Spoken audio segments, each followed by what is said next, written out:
Mathematics in the Modern World. Good day, I'm Aisha Odomitita, first year college from BT Garments 1B in Sorsogon State University. Welcome to my presentation, Geometric Transformation. What is meant by geometric transformation? Geometric transformation is a fundamental concept in mathematics and computer science that involves altering the shape, size, or position of objects while preserving their geometric properties. This mathematical technique is widely applied in various fields, includes computer graphics, image processing, robotics, and computer vision. Geometric transformation encompasses operations such as translation, rotation, scaling, and deformation, providing a versatile toolkit for manipulating and analyzing spatial data, whether in the design of computer-generated imagery of the analysis of real-world image. Understanding the geometric transformation is essential for transforming and interpreting visual information. I will show you the four types of translation, rotation, dilation, reflection.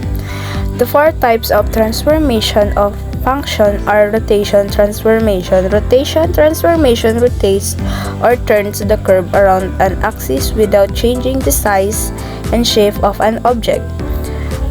Reflection transformation. Reflection transformation flips the object across a line by keeping its size or shape. Translation is a type of transformation that moves a shape in a horizontal direction, left and right, and a vertical direct, up and down. We also column vector to help record the movement. The column vector gives instruction how to move point of the original shape. A dilation is transformation that produces an image that is the same shape as the original, but is a different size. A dilation that creates a larger image is called an enlargement. A dilation that creates a smaller image is called a reduction. A dilation stretches or shrinks the original figure. In geometry, a reflection is known as a flip. A reflection is a mirror image of the shape. An image will reflect through a line known as the line of reflection. A figure is said to reflect the other figure, and then every point is a figure is equidistant from each corresponding point in another figure. Hello guys, so today I will show you the solutions of sum of angles of internal angles and measures of each angle for regular polygon. So here's the shape, number of side, and also given na po siya lahat. So ang kukunin na lang po natin dito is yung 900, 1080 degrees, 1,260 degrees, 1,440 degrees. So, kaya meron na po siyang mga sagot, pero ipapakita ko sa inyo yung mga solution kung paano siya nasagutan.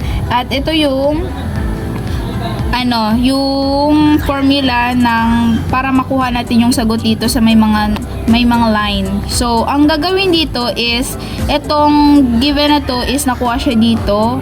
Itong dalawang to, kaya ikakopy lang natin. So itong nasa loob ng parenthesis na 7 minus 2 is nakuha tong 7 dito sa number of side. So ito yung 7, sa hectagon siya. So ang gagawin dito is itong 5 na copy din itong 180.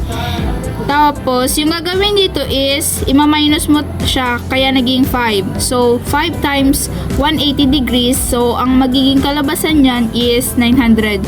So, the rest, ganun lang din naman yung gagawin dito. So, dito naman tayo sa measure of each angles for regular polygon.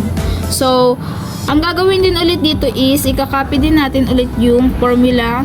Tapos, yung 900, nakuha tong 900 dito sa sum of internal angles. So, itong 7 is nakuha din siya sa number of sides. So, ang gagawin dito is i-divide lang siya. 900 divided by 7 equals 128.5. So, sa lahat, ganun din naman yung gagawin para makuha yung answer dito. So, yun lang. For platonic solid, I will show you for the solution of their faces vertex edges. The mean of f plus b minus e is faces vertex edges. Para makuha lahat ng mga sagot dito ay nandoon ito sa kaninang pictures na pinakita doon.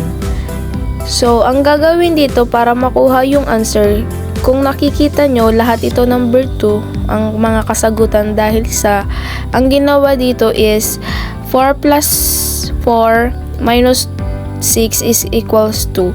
So, sa lahat, ganun lang din naman yung gagawin para makuha lahat ng mga kasagutan. For the last part, I will discuss to you all the answer for the sum of transformation.